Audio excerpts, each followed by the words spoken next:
இன்றைக்கு கொஞ்சம் மாற்றமாய் கொஞ்சம் பழைய ஏற்பாடுக்கு போவோமா? பழைய ஏற்பாடில் ஒரு கதையை நான் சொல்கிறேன். அந்த கதையிலேருந்து கடைசி 3 பாயிண்ட் நான் சொல்லி முடிச்சிடுறேன். ஓகேங்களா? எப்படியும் ஒரு 15-20 நிமிஷத்துக்குள்ளே முடிக்க பார்க்குறேன். ஓகே, சரி, திருப்பிக் கொள்ளுங்க. யாத்ராகமம், சரி யாத்ராகமம் வேணாம், இதுக்கு போவோமா? நியாயாதிபதிகள் 17ஆம் அதிகாரம். The book of Judges 17th chapter verse 1. வசனம் என்ன சொல்லுகிறது? எபிராயின் மலை தேசத்தானாகிய மீகா என்னும் பேருள்ள ஒரு மனுஷன் இருந்தான். நான் இங்கே முடிக்கிறேன். ஐ வில் ஸ்டாப் யா. ஏன்னா அடுத்த கேள்வி உங்கள்கிட்ட கேட்கணும், எத்தனை பேருக்கு இந்த மீகாவை தெரியும்? படிச்சிருக்கிறேன், ஆனால் இப்போக்கு கொஞ்சம் ரொம்ப நண்பர்கள் இருக்கிறதுனால எந்த நண்பனை மீகான்னு என்று புரியாமல் இருக்குது அப்படின்னு சொல்கிறீங்களா? மீகா தெரியுமா யாருன்னு? சரி, மீகா என்றால் என்ன அர்த்தம் தெரியுமா? அவனுடைய பேருக்கு பின்பாய் ஒரு ரகசியம் இருக்கு. ஹூ இஸ் லைக் காட், தேவனை போல யார் உண்டு என்பது தான் அவனுடைய பேருடைய அர்த்தம். அவன் பேர் என்ன? மீகா. ஹிஸ் நேம் இஸ் மைக்கா. அவன் எபிரேயன் என்று சொல்லுகிற எத்தனை கோத்திரங்கள் இருக்கு? சத்தமா சொல்லுங்களேன். 12 கோத்திரங்களில் இவன் எப்ரேம் என்று சொல்லுகிற கோத்திரத்தான். He belongs to the tribe of Ephraim. அந்த எப்ரேம் எங்கே பிரிஞ்சிச்சு? யோசேப்புடைய இதில் பிரிந்தது நமக்கு தெரியும். இந்த நியாயாதிபதிகள் பார்க்கும்போது யோசுவாவின் காலங்களில் பாவம் பெருகி கொண்டிருந்த ஒரு காலம். Remember this. Sin was even more worse than the time of Moses and then the time of Joshua. ஜோஷுவாவின் காலங்களுக்கு பின்பாய் தலைவன் இல்லை. யார் மரித்து போயிட்டார்? மோசே மரித்து போய்விட்டார். இப்போ யோசுவா மரித்து போய்விட்டான். அதனால் ஆண்டவர் நியாயாதிபதிகளை எழுப்புகிறார். God raises up a bunch of judges. அந்த நியாயாதிபதிகளில் வந்த இருவர் நமக்கு தெரியும். யாரு? சிம்சோன் என்றவன் இருக்கிறான், அவன் ஒரு நியாயாதிபதி. அப்புறம் யார் இருக்கிறான்? கிதியோன் என்ற ஒருவன் இருக்கிறான், அவன் ஒரு நியாயாதிபதி. அதே போல பல நியாயாதிபதிகள் இருந்தார்கள். அப்படிப்பட்ட காலங்களில் நடந்த ஒரு சம்பவத்தை இன்றைக்கு உங்கள் முன்பாய் வைக்க ஆசைப்படுகிறேன். ஏனென்றால் பாவம் உச்ச கட்டத்தில் இருந்தது. எப்படி இருந்துச்சா? உச்ச கட்டம். ஆனால் இதில் என்ன தெரியுமா ஒரு ட்விஸ்ட்டு? பாவம் உச்ச கட்டத்தில் இருந்தும் கூட அது பாவம் மாதிரி தெரியலையா? புரியுதுங்களா நான் என்ன சொல்ல வரேன்னு? Sin was at the most critical situation, but yet on oversight you can never see sin. பாவம் நமக்கு தெரியல, என்னடா இது பாவமா என்று சொல்லக்கூடிய அளவுக்கு காரியங்கள் மாறி இருந்தது. இப்போ 2வது வசனத்துக்குள்ள போவோம் என்று சொன்னால், அந்த மீகா என்ற சொல்லுவனுக்கு ஒரு தாய் இருக்கிறார். அவ பேர் குறிப்பிடப்படவில்லை. 2வது வசனம் யாராச்சும் இருக்கீங்களா படிக்க? அவன் தன் தாயை நோக்கி, உன்னிடத்தில் இருந்த 1100 வெள்ளிக்காசு களவு போயிற்று. அதை குறித்து என் காதிலே கேட்க நீ சாபமிட்டாயே. அந்த பணம் இதோ என்னிடத்தில் இருக்கிறது. போதுங்கய்யா, இதோ அந்த பணம் என்னிடத்தில் இருக்கிறது என்று சொல்லி யார் சொல்றா? மீகா தன் தாயை பார்த்து சொல்லுகிறா. என்ன கொஞ்சம் கவனிங்களேன். அதாவது என்ன சொல்ல வரேன்னா, அந்த காலகட்டங்களில் இந்த மீகாவுடைய தாய் ஒரு பணக்காரி. புரியுதுங்களா? பணக்காரி. எத்தனை வெள்ளிக்காசு காணா போனிச்சான்? 1100 சில்வர் காயின்ஸ் வென் மிஸ்ஸிங். 1100 வெள்ளிக்காசுகள் காணா போனதும் இந்த ஸ்திரீ என்ன செஞ்சிருக்கா? ஏதோ ஒரு சாபத்தை விட்டுருக்கா. வசனம் அப்படி தான் சொல்லுது. she cursed. இந்த திருடன் யாராக இருந்தாலும் நம்ம இன்னைக்கு எப்படி கேஸ் பண்ணுவோம்? சொன்னோன்னா நம்ம ரெக்கார்ட் பண்ணிக்கிட்டு இருக்கோம், சொல்ல முடியாத ஒரு காலகட்டத்தில். சரிங்களா? அப்படி இப்படின்னு சொல்லி எப்படி சொல்லுவோம்? சாபமிடுவோம். எவன் எடுத்தானோ அவன் அப்படிலாம் சொல்லுவோம். அதே போல இது அதை விட டபுளாக சொல்லியிருப்பான் போல. ஏன் தெரியுமா? அந்த திருடன் வந்து யாராக இருந்திருக்கிறான்? மீகா என்று சொல்லுகிற தம்முடைய மகனாக இருந்திருக்கிறான். இப்போ தாயுடைய சாபத்தை கேட்டு, ஐயோ இப்படிப்பட்ட சாபமா என்று சொல்லி அம்மாட்ட வந்து என்ன சொல்கிறான்? அம்மா நீ என்னைக்கு என்ன சபிச்சால, அந்த திருட்டு களவாளி யாரு? நான் தான். அந்த 1100 வெள்ளிக்காசுகளை எடுத்தது யாரு? நான் தான்மா. இதோ நான் உனக்கு திருப்பி தருகிறேன் என்று சொல்லுகிறார். மனசில் அறியா? புரிஞ்சு? இது நியாயாதிபதிகளின் காலங்கள். Am I right to say that? It is the time of the judges. கிருபையின் காலம் இல்லை, இயேசு கிறிஸ்துவின் காலங்கள் இல்லை, அதற்கு முன்பாய் நடந்த ஒரு காலம். இப்போ என்ன நடக்குது என்று சொன்னால், தாய் ஒரு காரியத்தை சொல்லுகிறார். ரூபன் படிங்க அடுத்தது அதே வார்த்தை கடைசி. நல்லா கேளுங்க. அதற்கு அவள் தாய், என் மகனே, என் மகனே நீ கர்த்தரால் ஆசீர்வதிக்கப்படுவாய் என்று யாரை பார்த்து சொல்றா? ஒரு திருடனுடைய தாய் கட்டின ஒரு மகனை பார்த்து சொல்றா, நீ எப்படி இருக்கணுமா? இன்னைக்கு நம்ம அம்மாலாம் என்ன செய்வாங்க? விளக்க மாதிரி என்ன ஆயிடுக்கும்? பாதி பிஞ்சிருக்கும். எங்க அப்படிலாம் அடி வாங்கியிருக்கிறோம்ல. அப்படி இருக்கிற காலத்தில் இப்படிப்பட்ட ஒரு வித்தியாசமான தாய், மகனே நீ ஆசீர்வாத எடுத்தது எத்தனை பொன் வெள்ளிக்காசு? 1100. And 1100 silver was equivalent to 110 years of wages. வெள்ளிக்காசுகள் அந்நாட்களில் 10 வெள்ளிக்காசுகள் ஒரு வருஷத்துடைய சம்பளம். அவன் எடுத்தது 1100 வெள்ளிக்காசுகள். அப்ப எவ்வளவு பெரிய தொகை? திருடிட்டான். அம்மா என்ன சொல்றா? மகனே ஆசீர்வாதமாயிருப்பாய் என்று சொல்லுகிறான். இது எப்படிப்பட்ட காலங்கள்? நியாயாதிபதி காலங்கள். ஏன் இதை உணர்த்திக்கிட்டு இருக்கேன்னு தெரியுமா? நம்ம பார்க்க போகிறோம். இப்ப அவன் சொன்னதும் அடுத்த காரியம் அவன் என்ன செய்கிறான்? 3வது வசனத்தை பார்க்க போகிறான். ஐயா படிங்க ஐயா.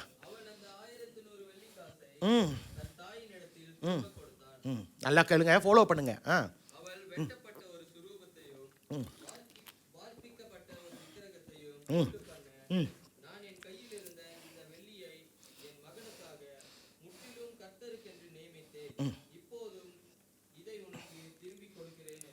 ஓகே, கொஞ்சம் கவனிங்களேன்.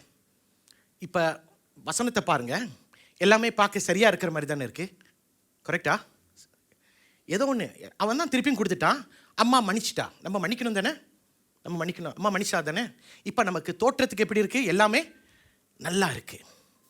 ஆனால் நான் திருப்பியும் சொல்றேன், யாருடைய காலங்கள்? நியாயாதிபதிகளின் காலம். This is the time of judges where Moses has given some instructions. Let's look at the instruction. லேவியராகமம் 6ஆம் அதிகாரம் 1 to 6. Leviticus 6, okay, 5 and 6. நல்லா சத்தமா தெளிவா படிக்கணும், so that you know what I am trying to say. ஜேக்க படிங்க. பொய்யானையிட்டு சம்பாதித்த பொருளையும் திரும்ப கொடுக்க கடவன். அந்த முதலை கொடுக்கிறதற்கும் அல்லாமல் அதனோடு 5ல் ஒரு பங்கு அதிகமாகவும் கூட்டி அதை தான் குற்ற நிவாரண பலியை இடும் நாளில் அதற்குரியவனுக்கு கொடுத்து விட்டு கர்த்தருடைய சன்னதியில் அவன் பாவத்தை ஆசாரியன் நிவர்த்தி செய்ய கடவன். ஓகே, அப்பொழுது அவன் குற்றவாளியாக செய்த அப்படிப்பட்ட எந்த காரியமும் அவனுக்கு. Is that in English? Okay, in English he says like this, whoever is a thief, they must make restitution. You know what's the meaning of restitution? They have to pay back in full. It says in full. And it's just not the capital alone. You had to add a fifth of the value. If he has taken a certain amount, a capital, he has to add interest. You understand what I'm saying? And after that, he has to bring a penalty to the priest. That means he has committed a sin. He has to go to the tabernacle. He has to go to the priest, and he has to offer a what offering? It's a guilt offering. That's what it says. He has to offer a guilt offering which is without defect. And after giving that offering, after the priest accepts the offering, will he be redeemed? Will he be forgiven? இந்த காரியத்தை செய்த பின்புதான் திருடனை ஆண்டவர் மன்னிப்பார். இது பழைய காலங்கள். புரிஞ்சுங்களா? இப்ப அவன் செய்ததை நாம் பார்ப்போம். இப்ப அம்மாக்காரி அவ மோசையின் காலங்களில் இருந்தவள் தான், யோசுவாவின் காலங்களில் இருந்தவள் தான். அவளுக்கு வார்த்தைகள் தெரியும். இப்ப மகன் திருடி விட்டான். அவள் என்ன செய்யணும் தெரியுமா? இதை அவள் செய்யணும். இதை அவன் மகனுக்கு சொல்லி, இதை நீ போய் செய்ய வேண்டும் என்று சொல்லி தாயானவள் மகனிடத்தில் சொல்லணும். சொன்னாளா? சொல்லலையே. மாறாக அவன் என்ன சொல்றா? மகனை நீ ஆசீர்வதிக்கப்பட்டவன். அதுக்கப்புறம் இன்னொரு காரியத்தை, go back to the 3rd verse, அவள் சொல்றா, அந்த 1100 வெள்ளிக்காசை தன் தாயினிடத்தில் திரும்பி கொடுத்தான். அவன் வெட்டப்பட்ட ஒரு சொரூபத்தையும், கொஞ்சம் கவனிங்களேன், இல்லைம்மா 3, வெட்டப்பட்ட ஒரு சொரூபத்தையும் வர்ப்பிக்கப்பட்ட ஒரு விக்கிரகத்தையும் உண்டு பண்ண. follow those, you can follow that in English, follow that in English. ஒரு வெட்டப்பட்ட சுரூபத்தையும் ஒரு விக்கிரகத்தையும் உண்டு பண்ண நான் என் கையில் இருந்த இந்த 1100 வெள்ளிக்காசை என் மகனுக்காக முற்றிலும், அந்த வார்த்தையை அடுத்த வார்த்தையை சொல்லுங்களேன், கர்த்தருக்கென்று நியமித்தேன். இப்பொழுது அதை உனக்கு திரும்ப கொடுக்கிறேன். There is something wrong here. what happens is 1100 பொன் வெள்ளிக்காசை கொடுக்குறா. அதுக்கப்புறம் அவ சொல்கிறா, இந்த 1000 வெள்ளிக்காசை நான் என் தேவனுக்கென்று அர்ப்பணிக்கிறேன். அது மட்டும் இல்லை, நான் ஒரு வெட்டப்பட்ட ஒரு சுரூபத்தையும் வர்ப்பிக்கப்பட்ட ஒரு விக்கிரகத்தையும் நான் தேவனுக்கென்று நான் அர்ப்பணிக்கிறேன் என்று தாயானவள் சொல்லுகிறாள். It appears as if everything is right. எல்லாமே சரியாக இருக்கிறது போல தோன்றுகிறது. அப்படி தானே? இங்கே என்ன இடிக்குது? யாராச்சும் சொல்லுங்க பார்ப்போம். ப்ரைஸை ரெடியாக வைங்க. இங்கே என்னமோ ஒன்று இடிக்குது. விக்கிரகத்தை உண்டு பண்ணுவதற்கு தாய் சொல்றா, நான் 1100 வெள்ளிக்காசை நான் கர்த்தருக்கென்று கொடுக்கிறேன்றா. 4வது வசனத்தை பார்ப்போம். அவள் அந்த வெள்ளியை தன் தாய்க்கு திரும்ப கொடுத்தான். அப்பொழுது அவன் தாய், நல்லா கவனிங்க, எத்தனை வெள்ளிக்காசு? 200 வெள்ளிக்காசை நான் எடுத்து தட்டான் கையிலே கொடுத்தாள். அவன் அதனாலே என்ன செய்கிறான்? வெட்டப்பட்ட ஒரு சுரூபத்தையும் வர்ப்பிக்கப்பட்ட ஒரு விக்கிரகத்தையும் பண்ணினான். அவைகளை மீகாவின் வீட்டில் இருந்தது. How many of you follow what I'm saying? அவ என்ன சொன்னா? 1100 வெள்ளிக்காசை நான் தேவனுக்கென்று ஒப்பு கொடுக்கிறேன் சொன்னாலா இல்லையா? வசனம் சொல்லுதா? இப்ப எத்தனை காசு? 200. அப்ப அங்க ஒரு சீட் நடக்குதா? ஆண்டவரை ஏமாத்துறாளா? 200 தான் கொடுக்குறா. மற்ற காசுங்க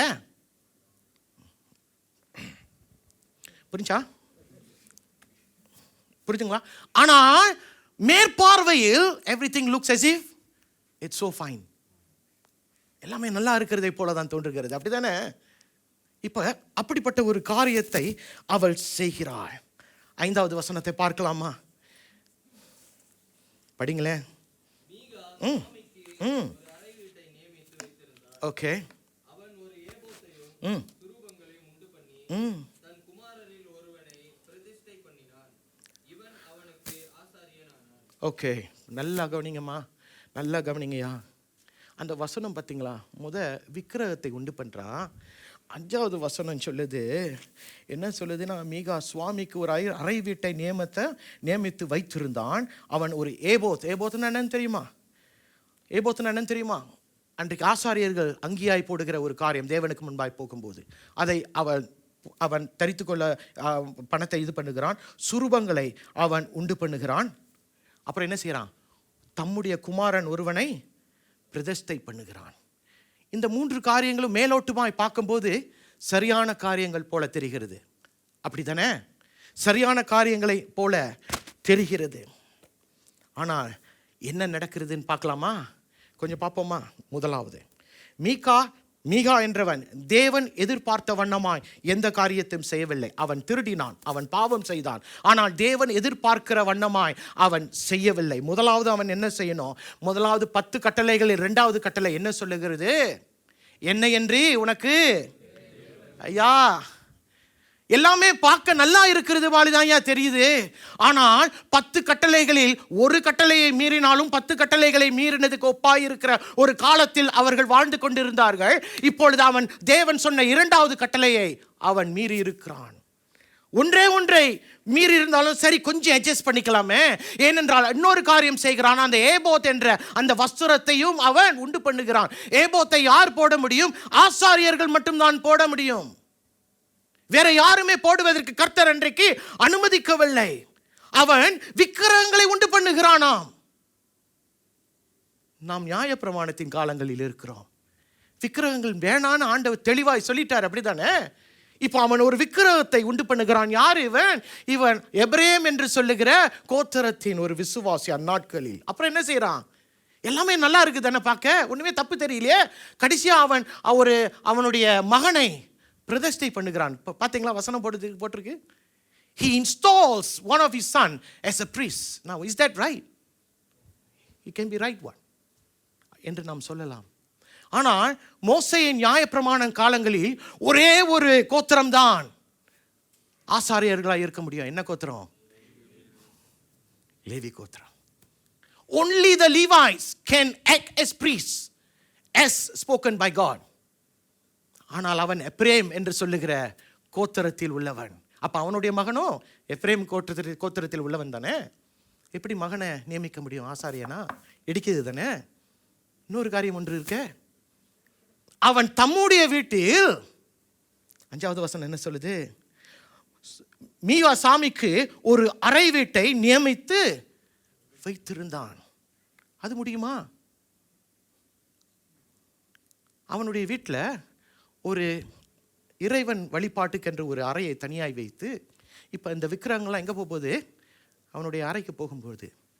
ஆனால் நாம் மோசேயின் நியாயப்பிரமாணத்தின் காலங்களில் இருக்கிறோம். மோசே ஒரே ஒரு காரியத்தை சொல்லுகிறான். இவர்கள் தேவனை ஆராதிக்க போக வேண்டும் என்று சொன்னால் ஒரே ஒரு இடம் தான் நியமிக்கப்பட்டிருந்தது. என்ன இடம் தெரியுமா? ஷீலோ என்று சொல்லுகிற ஒரு இடம். It's only that place where you can all go and worship the living God. வேற எந்த இடத்துலையும் ஆராதிக்க முடியாது. எவ்வளவு தப்புகள் பார்த்தீங்களா? ஆனால் வேதத்தை படிக்கிறவங்களுக்கு புரியலன்னு வைங்க, இந்த பழைய ஏற்பாடு நியமங்கள் புரியலன்னு வைங்க, whatever they did appears to be right. Am I right to say that? It appears to be right. Now, வேதத்தை மோசேயின் நியாயப்பிரமாணங்கள் தெரியலன்னு சொன்னா எல்லாரும் நினைப்பாங்க அவங்க செஞ்சது சரிதான். அவன் திருடுனா திருப்பி அம்மாட்ட காசை கொடுத்துட்டான், அவங்க அம்மா அவளை மன்னிச்சிட்டா. நம்ம மன்னிக்கணும் புதிய ஏற்பாடில். அன்றைக்கு மன்னிக்க முடியாது. நீ போய் ஆசாரியன்ட்ட போய் உன்னை நீ பலியாய் அவன்கிட்ட இடத்துல போய் சொல்லணும், ஒரு பலியை கொண்டு போகணும். அந்த பலி எதுவுமே குற்றம் இல்லாததா இருக்கணும். It has to be so perfect. அவன் அதை பார்த்துட்டு, ஆசாரியன் பார்த்துட்டு ஓகே சொல்லி அதை அவன் எரித்த பின்புதான் நீ மன்னிக்கப்பட்டாய் என்பதற்கு அடையாளம். So what is happening here? நியாயாதிபதிகள் 17:6 வசனம். அந்நாட்களில் என்ன இல்லையா? இஸ்ரவேலில் ராஜா இல்லை. அடுத்த வசனம் படிங்க. அவன் தன் பார்வைக்கு அவனவன் தன் பார்வைக்கு சரி போனதை போல செய்தான். எனக்கு எது சரின்னு படுதோ அதை நான் செய்கிறேன். மோசஸ்க்கு எது சரிப்படுதோ அதை அவர் செய்வார். ஜெரமிக்கு எது சரிப்படுதோ அதை நான் செய்வேன். ஏன் தெரியுமா? அவங்க வாழ்க்கையில் ராஜா இல்லை. ஸோ அவங்க வாழ்க்கைக்கு யார் ராஜா? அவங்களே ராஜா. எனக்கு எது சரின்னு படுதோ நான் அதை தான் செய்தேன். அவன் பாவத்தை அம்மாட்டம் அறிக்கையிடுறான். இந்நாட்களில் அதை ஏற்றுக்கொள்ள வேண்டிய ஒரு காரியம். அவன் எடுத்த திருட்டை மறுபடியுமாக தன் தாயிட்ட அந்த பணத்தை கொடுக்கிறான். அந்த பணத்தை தாயானவள் தேவனுக்கென்று ஒப்பு கொடுக்கிறதை போல பார்க்கிறோம். இது எல்லாமே பார்வைக்கு சரியாக இருக்கிறது. ஆனால் கொஞ்சம் ஆழத்துக்குள் பார்க்கும்போது ரொம்ப இடிக்குது. அப்படிதானே பாருங்க.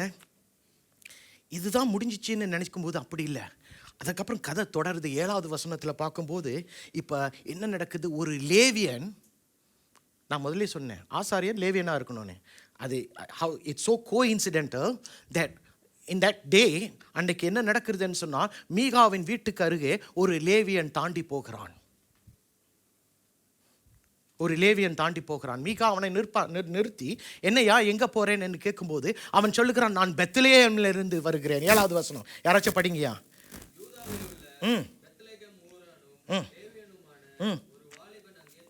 ஓகே, அந்த மனுஷன்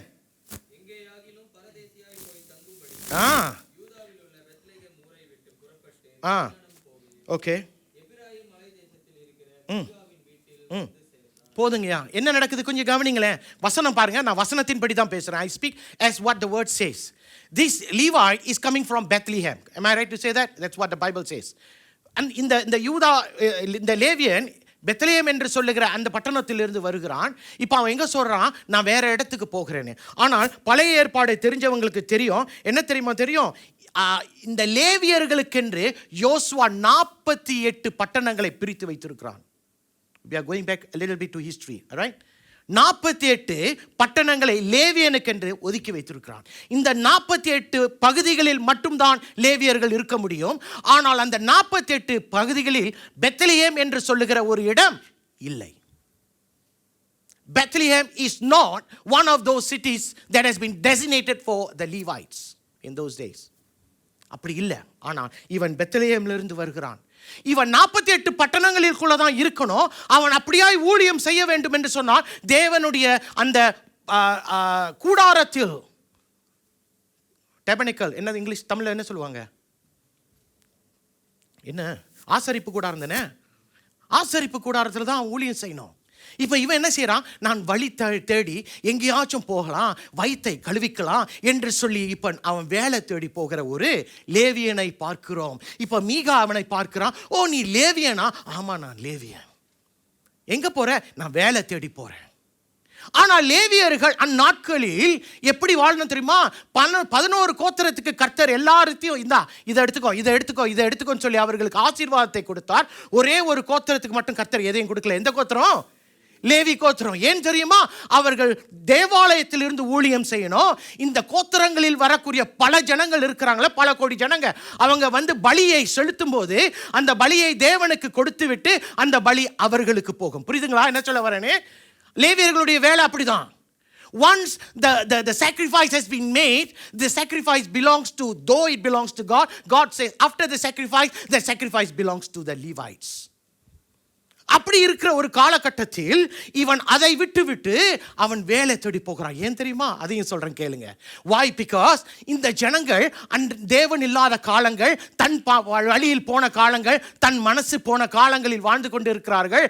அந்த தகன பலி, அந்த ஸ்தோத்திர பலி, அந்த ஏதோ பலி இருக்கிறதே, அந்த பலிகள் செலுத்தக்கூடிய காலங்கள் நிறுத்தப்பட்டது நிமித்தம் இந்த லேவியர்கள் என்ன செய்வாங்க?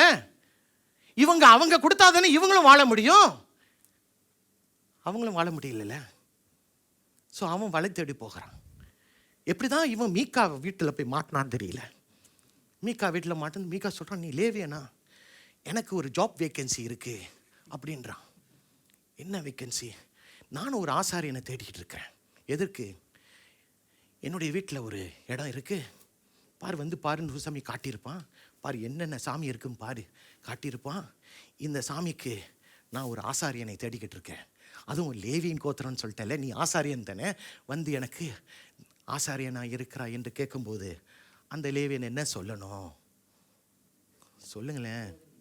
முடியாதுன்னு தானே சொல்லணும். ஏனென்றால் லேவியர்கள் யாரை சேவிக்க வேண்டும்? கர்த்தரை ஒன்று தானே சேவிக்கணும். இப்போ offer cannot resist. Christmas offer மாதிரி irresistible ஆஃபர். அவன் சொல்கிறான், நான் வருஷ சம்பளம் கொடுக்குறேன், உனக்கு தங்குறதுக்கு இடம் கொடுக்குறேன், துணிமணியெல்லாம் கொடுக்குறேன், எப்படி பேக்கேஜ் ஓகேயான்னு கேட்கும் போது லேவியன் சொல்கிறான், ஓகே நான் அக்செப்ட் பண்ணிக்கிறேன், வா அக்ரிமெண்ட் போட்டுருவோன்னு சொல்லிட்டு அக்ரிமெண்ட் போட்டுட்டு அவன் வீட்டில் தங்கிட்டான். பார்க்கும்போது எப்படி இருக்கு? சரியா இருக்கிறதை போல தெரிகிறது.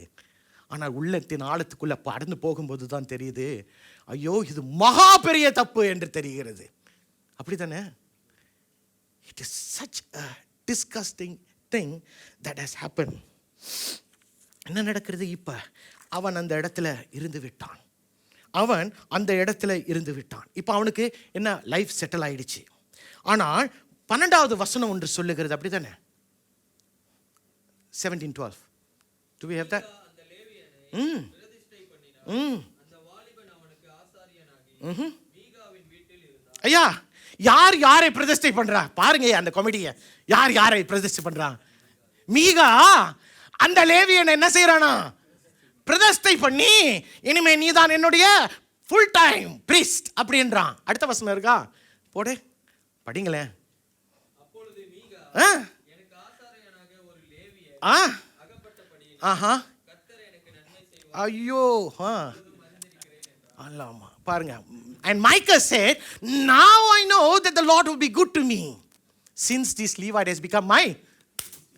அப்ப இதற்கு முன்பாய் ஆசாரியன் யாரு? வசனம் சொல்லுது, தம்முடைய மகன்களில் ஒருவன். அப்ப அது தப்பான்னு தெரியலையா? இப்போ சொல்றான், இப்போ எனக்கு தெரியும். என்ன தெரியும்? கர்த்தர் எனக்கு இந்த லேவியனை அனுப்பிட்டாரு. எதற்கு? அந்த விக்கிரகங்களுக்கு அவன் ஆசாரியனாய் இருப்பதற்கு. என்ன கொடுமை இது பார்த்தீங்களா? ஆனால் மேத்தோட்டத்தில் பார்க்கும்போது எப்படி இருக்கிறது? ஆல் லுக்ஸ் ஃபைன், எல்லாமே நல்லா இருக்குது. அவன் சொல்கிறான், அவன் மனசில் சொல்கிறான், இப்போ எனக்கு தெரிகிறது நான் தப்பு பண்ணல. இப்போ அவன் சொல்கிறான், நான் தப்பு பண்ணல. ஏன்? லேவினை தான் ஆண்டவர் என் வாழ்க்கையில் அனுப்பிட்டாரே, இனிமேல் அவன் தானே நான் பார்த்துக்குவேன். அப்போ இது வரைக்கும் அதை நம்ம பக்கா பண்ணிக்க வேணாம், அதை நம்ம கண்டுக்க வேணாம், அது தப்பு பண்ணிட்டோம், முடிஞ்சிருச்சு. இப்போ தான் உண்மையான ஒரு லேவியன் வந்து விட்டானே, கர்த்தர் அதை செய்வார். இப்படிப்பட்ட ஒரு காலங்களில் அன்றைக்கு வாழ்ந்து கொண்டிருந்தார்கள். எப்படி? கண் போன போக்கிலே, கால் போன போக்கிலே. அப்புறம் அடுத்த வசனம் என்ன? மனம் போன போக்கிலே. அப்புறம் அடுத்த வசனம் என்ன? மனிதன் போன போக்கிலே. ரைட்டுங்களா? அப்படியாய் வாழ்ந்த ஒரு காலங்கள். தப்பு தெரியல, நான் தவறு செய்கிறேன், பாவம் செய்கிறேன், புரியல. தன் மனதுக்கு ஏற்றுக்கொண்டபடியே அவர்கள் செய்தார்கள். இது அந்நாட்களில் தனிப்பட்ட குடும்பங்கள் தனிப்பட்ட ரீதியில் காணப்பட்டது. கோத்திரங்களின் நடுவில் என்னென்ன அநியாயம் நடந்துச்சுன்னு பார்க்கலாமா? வாங்க திருப்பிக் கொள்ளுங்க. 18வது அதிகாரத்துக்கு போகிறோம். We go to the book of Judges verse 18 verse 1. Do we have that? We don't have. Can you just check ma? அந்நாட்களில் யாராச்சும் படிங்களேன். இஸ்ரவேலிலே ராஜா இல்லை. கோத்திரத்தார் குடியிருக்கிறதற்கு தங்களுக்கு சுதந்திரம் தேடினார்கள். அந்நாள் வரைக்கும் அவர்களுக்கு இஸ்ரவேல் கோத்திரங்கள் நடுவே போந்த சுதந்திரம் கிடைக்கவில்லை. போதுங்கய்யா, கொஞ்சம் கவனிங்களேன். Before Joshua died, listen to me carefully. Before Joshua died, he allotted whatever the inheritance of the promised land to all the 12 tribes. கோத்திரங்களுக்கு இது உன்னுடைய பாகம், இது உனக்கு ஒரு பாகம் என்று. இப்போ நாம் எந்த கோத்திரத்தை பற்றி பார்த்து கொண்டு இருக்கிறோம்? தான் என்று சொல்லுகிற ஒரு கோத்திரத்தை குறித்து பார்த்து கொண்டு இருக்கிறோம். The tribe of Dan was in search of a place. அவர்கள் ஒரு இடம் தேடி போய் கொண்டு இருக்கிறார்கள். ஏன் இடம் தேடி போகிறாங்கன்னா, அவங்களுக்கு ஒரு இடம் கொடுத்திருக்கிறாரு ஆண்டவர். ஏன் அந்த இடத்தை அவங்க பயன்படுத்தவில்லை? ஏனென்றால் அதுவும் வசனம் சொல்லுகிறது, அவர்கள் ஏன் பயன்படுத்தவில்லை? நியாயாதிபதிகள் 1:37. நியாயாதிபதிகள் 1:37. Judges chapter 1 verse 34. விறுவிறுனே.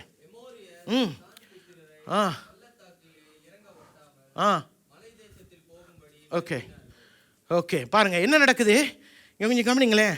அவர்களுக்கென்று ஒரு இடத்தை யோசுவா கொடுத்து விட்டார். இதான் உன் இடம்னு. ஆனால் அந்த இடத்துல ஆமோரியர்கள் இருந்தார்கள். தி ஆமோரைட்ஸ் were there. இவர்கள் என்ன செய்யணும்னா, இந்த வாக்கு தத்தமான தேசம் பல அந்நிய தேசங்களுடைய தேசத்தை கர்த்தர் அவர்களுக்கு இடத்திலிருந்து எடுத்து தம்முடைய பிள்ளைகளுக்கு கொடுக்கிறார். நல்ல ஒரு ஆமேன் சொல்லுங்க. உனக்கு இல்லாததை தான் கர்த்தர் உனக்கென்று பிரித்தெடுத்து கொடுப்பார். அப்படிதான் கர்த்தர் அன்றைக்கும் செய்கிறார். அப்ப இந்த ஆமோரியர்கள் வாழும் பகுதியில் இந்த தான் கோத்திரத்தார் என்ன செய்யணும் தெரியுமா? அவர்களை அடித்து துரத்தி கொன்று போட்டு அந்த இடத்தை சுதந்தரித்துக் கொள்ள வேண்டும். ஆனால் ஏதோ ஒரு காரணத்தினால அதை அவர்களால் மேற்கொள்ள முடியல. அப்படி என்றால் இந்த தான் கோத்திரத்தார் அந்த அமோரியர்களை மேற்கொள்ளாத பட்சத்தில் எவ்வளவு முயற்சி செய்யறான், அமோரியனை ஜெயிக்க முடியல. ஆனால் நமக்கு தெரியும் மோசேயின் காலங்கள், யோசுவாவின் காலங்களில் என்ன நடந்தது? எந்த யுத்தத்துக்கு போனாலும் அவர்கள் ஜெயிக்கிறவர்களாய் காணப்பட்டார்கள். ஆனால் இப்போ இந்த யுத்தத்தில் பார்க்கும்போது இந்த தான் கோத்திரத்தான் அந்த அமோரியர்களை மேற்கொள்ள முடியல.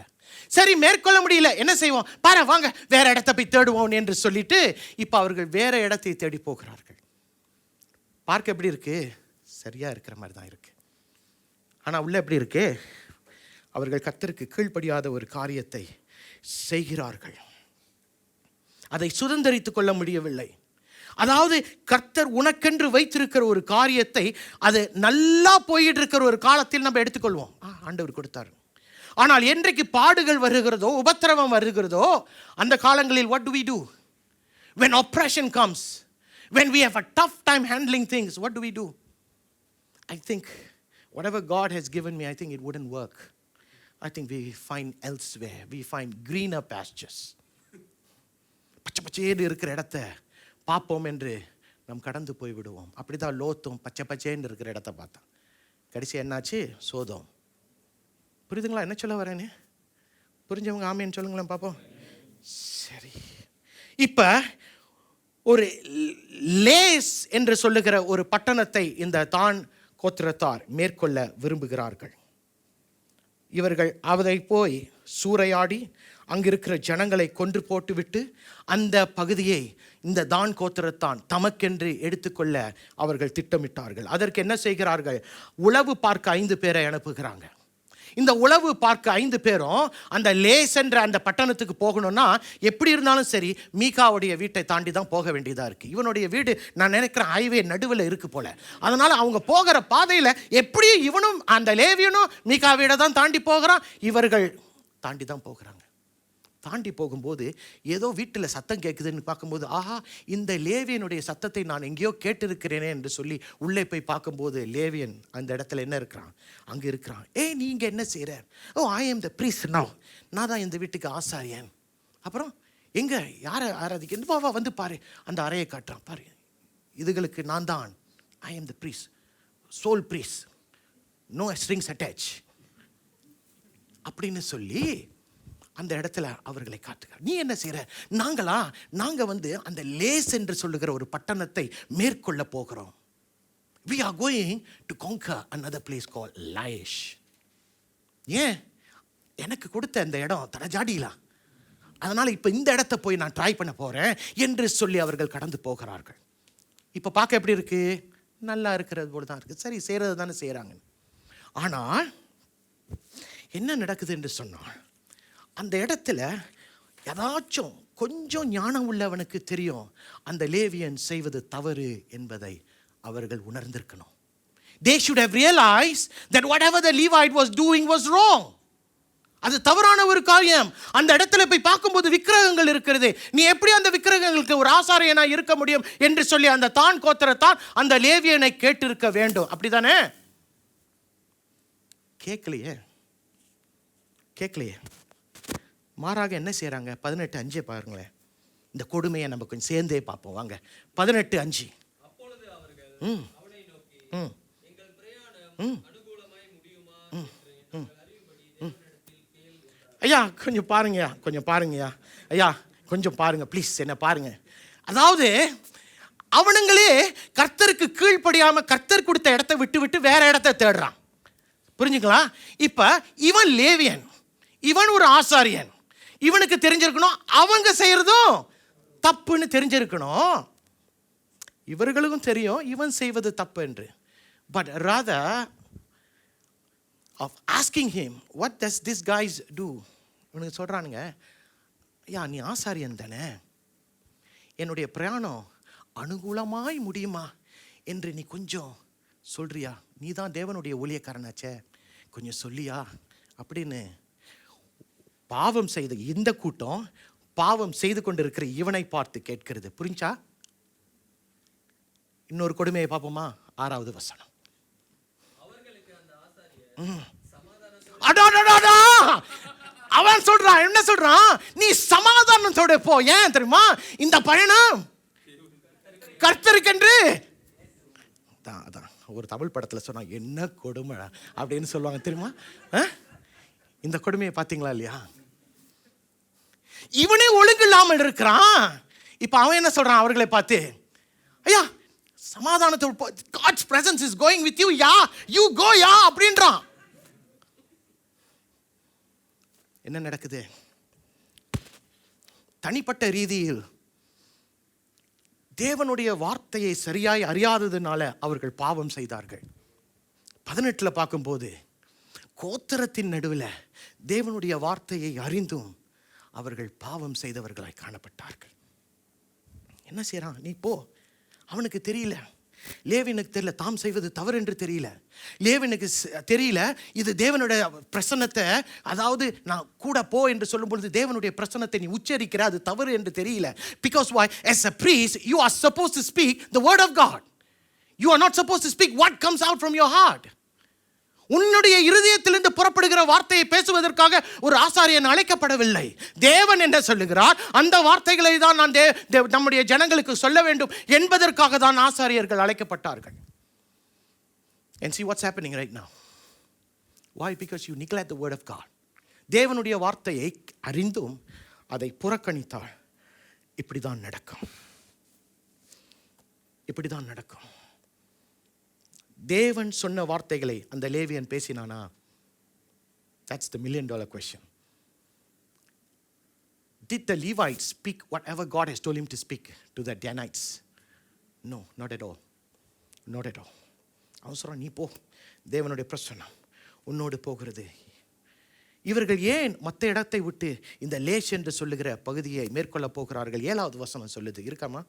7வது வசனம் இப்படியாய் சொல்லுகிறது. அப்பொழுது அந்த 5 மனுஷரும் புறப்பட்டு லாயிசுக்கு போய் அதில் குடியிருக்கிற ஜனங்கள் சீதோனியருடைய வழக்கத்தின்படியே பயமில்லாமல் அமெரிக்கரையும் சுகமுமாய் இருக்கிறதையும் தேசத்திலே அவர்களை அடக்கி ஆள் யாதொரு அதிகாரமும் இல்லை என்பதை அவர்கள் சீதோனியானிற்கும் தூரமானவர்கள் என்பதையும் அவர்கள் ஒருவரோடும் அக்கறை காரியம் இல்லை என்பதையும் கண்டு கொண்டார்கள். அதாவது இந்த ஜனங்கள் they are not associated with other people. இவர்கள் தனியாக இருக்கிறார்கள். அவன் வேற ஆள் கூட கனெக்ஷனாக இருந்தானா இப்போ நான் இவரை தாக்கும்போது அவர்கள் வந்து என்னை தாக்குவார்கள், ஏன்னா நான் இவரை தாக்கிட்டேன்னு.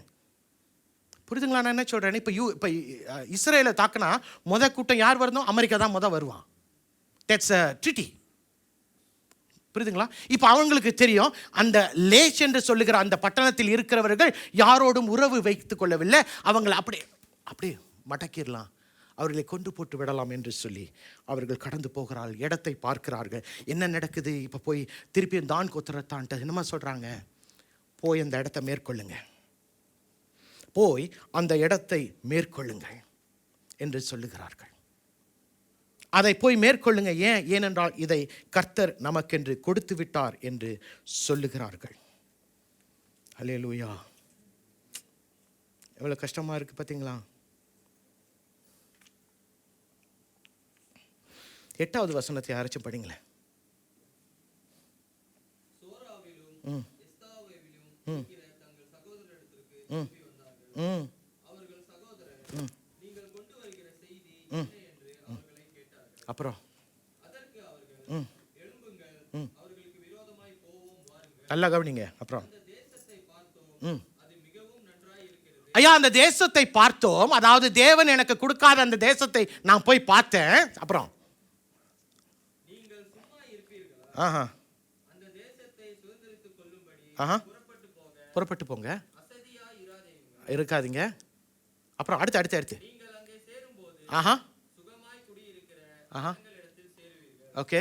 அந்த தேசம் விஸ்தாரமாய் இருக்கிறது. நல்லா கவனிங்க. அப்புறம் தேவன் அதை உங்க கையில என்ன நினைக்கிறீங்க? கர்த்தர் கொடுத்தாரா? நல்லா சொல்லுங்களேன். நான் கேட்குறேன்னு சொல்லிட்டு சொல்லாதீங்க, நீங்கள் வசனத்தை உணர்ந்து தான் சொல்லணும். நான் இவ்வளவு தூரம் நீங்கள் ஃபாலோ பண்ணியிருந்தீங்கன்னா இப்போ நமக்கு தெரியும் இதுவும் தப்புன்னு. ரைட்டுங்களா? தேவன் கொடுத்தார் என்று அவனுக்கு சொல்லுகிறான். யார்? உளவு பார்க்க வந்தவன் சொல்கிறான், தேவன் கொடுத்த இடம் தான், போ நீ போய் சுதந்திரித்துக்கொள்ளு. இப்போ 600 பேர் புறப்பட்டு போகிறான். ஏது? தேவன் கொடுக்காத அந்த லேஸ் என்று சொல்லுகிற பட்டணத்தை தாக்குவதற்கு 600 பேர் போகிறார்களா? இவர்களும் ஹைவே வழியாக தான் போக வேண்டியதாக இருக்குது. ஹைவே வீட்டில் யார் இருக்கா? யாருடைய வீடு? மீகாவுடைய வீடு தான் இருக்கு. அவன் திருப்பியும் அவர்கள் போகிறார்கள். அங்கு போகும்போது அந்த உளவு பார்த்தவன் சொல்றான், இந்த மீகா என்று சொல்லுகிற வீட்டில் ஒரு காரியம் இருக்கு. என்ன இருக்கு? தேவர்கள் இருக்கிறார்கள். அந்த தேவர்களை பராமரிப்பதற்கு ஒரு ஆசாரியன் இருக்கிறான், வா போய் விசிட் பண்ணிட்டு வருவோம்னு சொல்லிட்டு விசிட் பண்றானுங்க. விசிட் பண்ண போகும்போது அவர்கள் சொரூபங்களை பார்க்கிறார்கள், லேவியனை பார்க்கிறார்கள், சொரூபங்களை எடுத்துக்கொள்ளுகிறார்கள், திருடுகிறார்கள். அந்த சொரூபங்களை திருடிவிட்டு எதற்கு திருடுறான்? தான் என்று சொல்லுகிற அந்த கோத்திரத்தில் போய் அந்த தேவர்களை வைத்து வணங்குவதற்கு திருடிட்டாங்க. அவங்க எடுத்து தூக்கி எறியறதுக்கெல்லாம் திருடலை. வசனம் அப்புறம் சொல்லும் பாருங்க. திருடிட்டு போயிட்டாங்க. இப்போ திருடுதை பார்த்துட்டு நம்ம லேவியன் இருக்கிறானே வந்து கேட்குறான், ஐயா நீ எப்படி திருட முடியும்? இது என்னுடையது, என்னுடைய எஜமானனுடையது, இதை நீ எப்படி களவாட முடியும்? இது தவறு என்று சொல்லும் பொழுது அவர்கள் என்ன சொல்லியிருக்கணும்? நீ போயிடு, உன்னை அடிச்சே போட்டுருவேன். ஆனால் அவங்க என்ன சொல்கிறாங்க? இந்த பேக்கேஜ் உனக்கு சரியில்லை, நான் உனக்கு பிகர் பேக்கேஜ் தரேன் வித் சிபிஎஃப். உனக்கு பேக்கேஜ் தரேன், நீ சாதாரண ஒரு மீகாவுக்கு தானே ஊழியமாக இருக்கிற ஆசாரியனா, வா நான் தான் கோத்திரனுக்கு உன்னை நான் ஆசாரியனாய் மாற்றி விடுகிறேன் என்று சொன்னதோ லேவியன் யோசிக்கிறான், பேக்கேஜ் நல்லா இருக்கு, எடுப்போமா வேணாமான்னு. கடைசியாக எடுத்தானா எடுக்கலையா? எடுத்துக்கிட்டு இப்ப மீகாவின் ஆசாரியன் இப்ப தான் கோத்திரத்தின் ஆசாரியனாய் ஆவதற்கு அவர்களோடு போய் கொண்டிருக்கிறான், சொரூபங்களோடும் விக்கிரகங்களோடும். எத்தனை பேருக்கு புரிகிறது? 18 மிச்சத்தை பார்த்தீங்கன்னா உங்களுக்கு தெரியும். என்ன தெரியும்னா, அந்த இடத்து லேஸ் என்று சொல்லுகிற இடத்தை அவர்கள் போய் மேற்கொள்ளுகிறார்கள். இன்னொரு ரகசியம் சொல்றேன், கேட்குறீங்களா? அந்த ஆசாரியன் இருக்கிறான்ல, அந்த ஆசாரியன் யார் என்று சொன்னால், அதை கொஞ்சம் இது I cannot confirm that, but it is supposedly to be true. இந்த லேவியன் மோசேயுடைய பேரன் என்று சொல்லப்படுகிறது. மோசே தெரியும்ல, மோசேயுடைய பேரன் என்று கெர்ஷோம், யோனாத்தானுடைய அப்பா கெர்ஷோம், கெர்ஷோனுடைய அப்பா தான் மோசே. இந்த லேவியன் is supposedly the grandson of our Moses. இவனா அப்படி செய்கிறான். சூழ்நிலை எதிராய் மாறினாலும் நான் இப்படி செய்வேன் என்று பாடினோமே, அப்படி இல்லை. சூழ்நிலை மாறினா நானும் மாறிக்கிறேன் என்று சொல்லுகிற ஒரு காலம். இப்போ என்ன நடக்குது? 30வது வசனம். அப்பொழுது தான் புத்திரர் அந்த சுரூபத்தை தங்களுக்கு ஸ்தாபித்துக் கொண்டார்கள். நல்லா கவனிங்க. அப்புறம் மனாசேயின் குமாரனாகிய கெர்சோனின் மகன் யோனத்தானும் அவன் குமாரரும் அந்த தேசத்தார் சிறைப்பட்டு போன நாள் மட்டும் தான் கோத்திரத்தாருக்கு ஆசாரியார் இருந்தார்கள். யா, இந்த விக்கிரம் எங்கே வந்துச்சு தெரியுமா? எங்கே ஆரம்பிச்சிச்சு? சொல்கிறவங்களுக்கு ஆறுதல் பரிசு.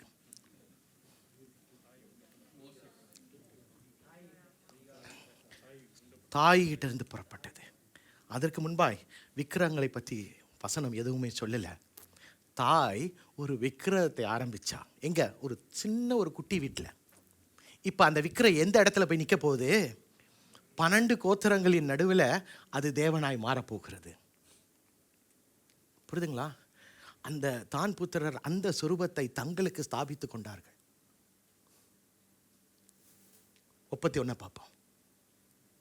தேவனுடைய ஆலயம் சீலோவிலிருந்து காலம் முழுவதும் அவர்கள் மீகா உண்டு பண்ணின சுரூபத்தை வைத்துக் கொண்டிருந்தார்கள். எவ்வளவு கொடுமை பார்த்தீங்களாயா? ஒருத்தி செஞ்ச ஒரு முட்டாள்தனத்தினால அவர்களுடைய காலங்கள் எல்லாம் தேவனுடைய ஆலயம் பக்கத்தில் இருக்கிற ஷீலோ என்ற பகுதியில் இருந்தும் கூட அவர்கள் மீகா உண்டு பண்ணின, மீகாவின் தாய் அனுமதித்து மீகா உண்டு பண்ணின சுரூபத்தை வைத்து கொண்டிருந்தார்கள். பார்ப்பதற்கு எப்படி இருந்துச்சு? நல்லா இருந்துச்சு. ஆனால் எவ்வளவு கொடுமைகள் நடந்ததுன்னு உங்கள்கிட்ட காட்டுனா? Did I show you enough?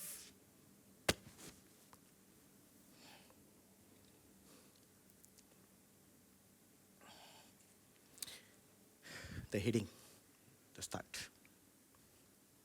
What happens when we know God's word and we reject God's word? தேவனுடைய வார்த்தையை நானும் நீங்களும் அறிந்து அதை புறக்கணிக்கும் போது என்ன நடக்கிறது? இதுதான் நடக்கிறது. 3 காரியம் சொல்றேன், கேட்குறீங்களா? Number 1,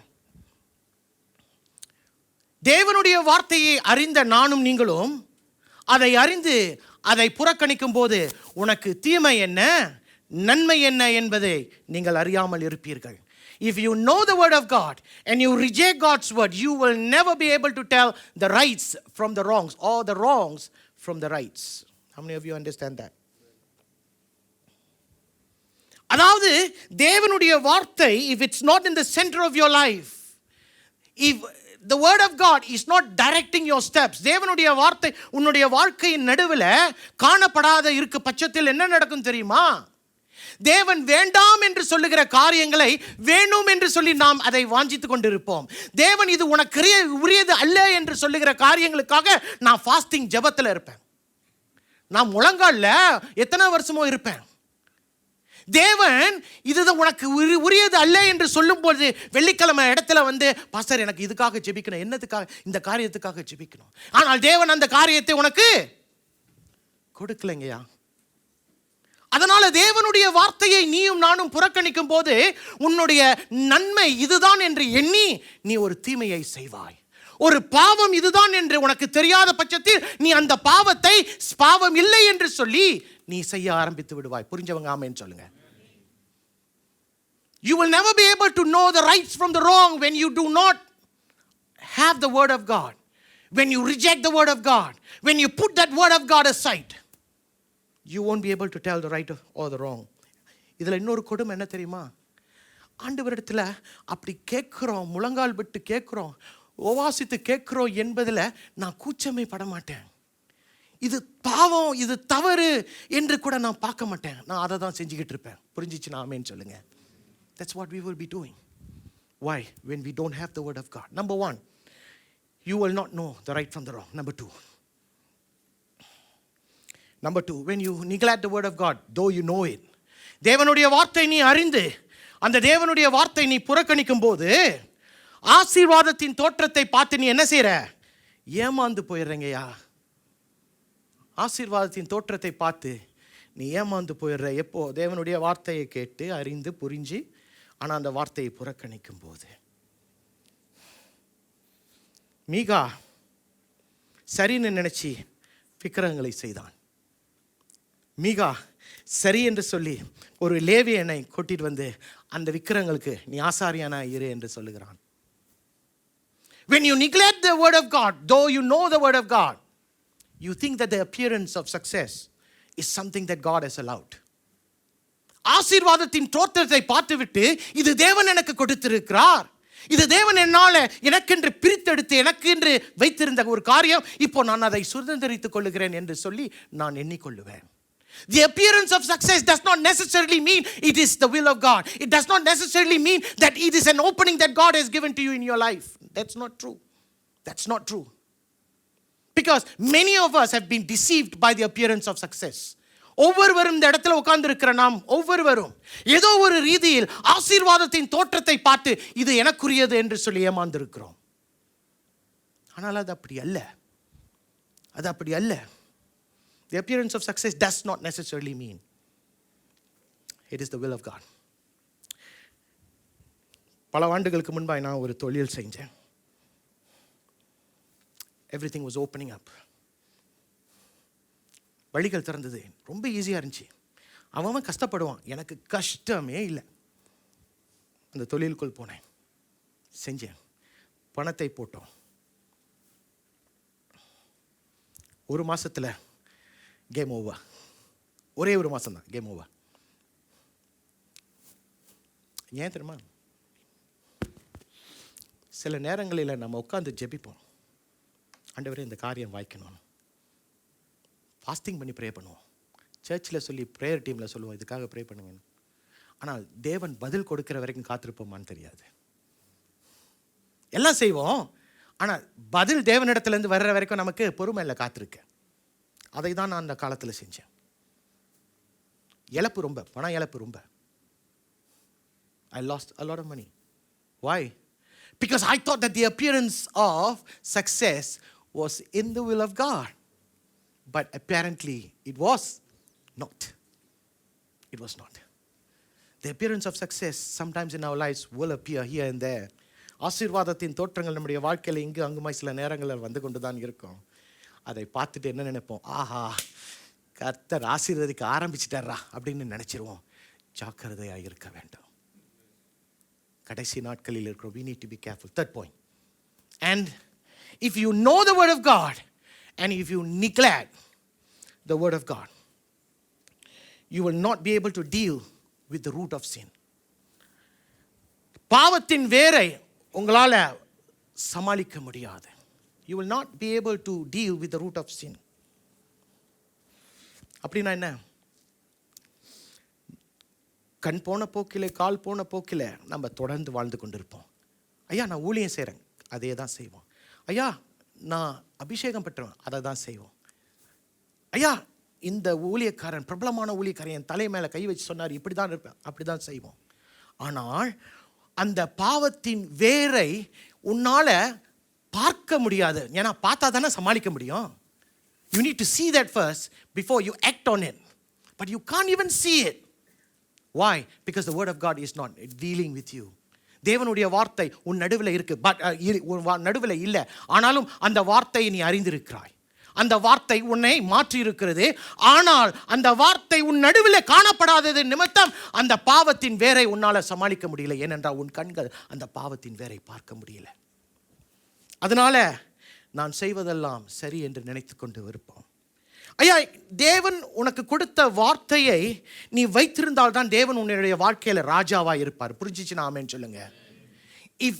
If the word that has been given to you by God stays in your heart, then only will God be king in your life. Otherwise, you are rejecting him as your king. தேவனுடைய வார்த்தையை புறக்கணிக்கும் போது நீ தேவனை புறக்கணிக்கிறாய்.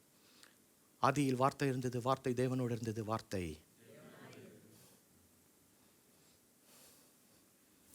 புரிஞ்சா? வார்த்தையை நாம் புறக்கணிக்கும் போது தேவனை புறக்கணிக்கிறோம். தேவனை புறக்கணிக்கிறோம். அதாவது தேவனுடைய வார்த்தையை நடுவில் இல்லாத போது இந்த கீதார் சர்ச்சோட தானே, இதை நான் தேவனுடைய வார்த்தையில் யாரும் பார்க்கல, நான் தான் சாவியை நான் தானே வச்சுருக்கிறேன் என்று சொல்லி நான் இதை எடுத்துகிட்டு போயிடுவேன். ஏன்னா என்ன செய்வேன்? நான் 10 வருஷமாக அந்த இடத்துல ஊழியம் செய்கிறேன். I have a right to take this guitar for myself என்று நான் நினைத்துக் கொள்வேன். Do you understand what I am saying? புரிஞ்சா நான் என்ன சொல்கிறேன்னு? 3 காரியங்கள். முதல் காரியம் என்னம்மா? You cannot tell the rights from the wrongs or the wrongs from the right. Number 2, if you neglect the word of God, the appearance of success will deceive you. And third, when you neglect the word of God, you will not be able to deal with the root of sin. அதாவது பாவத்தின் வேரை உன்னால் சமாளிக்க முடியாது.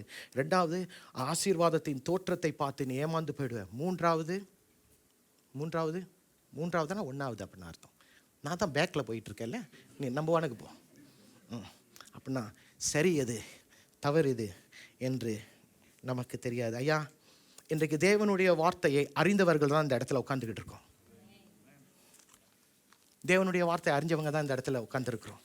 நமக்கு தெரியும் தேவனுடைய வார்த்தை எப்படிப்பட்டது. நமக்கு தெரியும் தேவனுடைய வார்த்தை எப்படி புறப்பட்டு வந்தது. நமக்கு தெரியும் தேவன் எப்படி அதனுடைய வார்த்தையினால் நம்மை சந்தித்தார். நமக்கு தெரியும் தேவன் இந்த இடத்துல என்ன எதை எதிர்பார்க்கிறார் எல்லாம் நமக்கு தெரியும். ஆனால் தேவனுடைய வார்த்தை கேட்டிருக்கிறோம், தேவனுடைய வார்த்தை புரிந்திருக்கிறோம், தேவனுடைய வார்த்தையை வாரம் கேட்கிறோம். ஆனாலும் அந்த வார்த்தையை நாம் புறக்கணிக்கும் போது இந்த தேவன் உன்னுடைய வாழ்க்கையில் ராஜாவாக இருக்க மாட்டார். தேவன் உன்னுடைய வாழ்க்கையில் ராஜாவா இல்லை என்று சொல்லும் பொழுது நீயே ராஜா, நீயே அதெல்லாம் கரெக்டாக சொல்லிடுவோம், கன் மாதிரி சொல்லிடுவோம்ல.